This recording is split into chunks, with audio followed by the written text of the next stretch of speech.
The World Bank today approved $200 million in IDA financing for the third phase of the Food System Resilience Program to strengthen food insecurity preparedness and food system resilience in Senegal. Around 600,000 people, 40% of whom are women.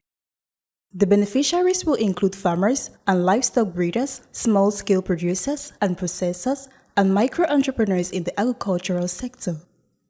Financial service providers, as well as public and private institutions, will also be beneficiaries. Senegal's economy is one of the fastest growing in West Africa. However, due to a number of shocks, including rising energy, fertilizer, and food prices, the country's strong economic performance over the past decades has not translated into a significant reduction in poverty.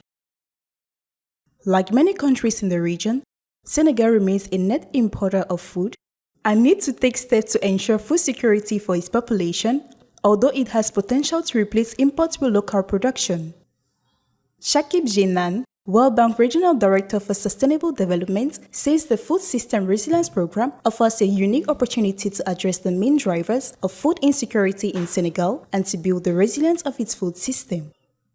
It will make it possible to address the constraints to sustainable production, productivity, and competitiveness. In terms of meeting domestic and regional market demand, Senegal has the potential to make progress. Specifically, it could gain regional market share through its major agricultural products.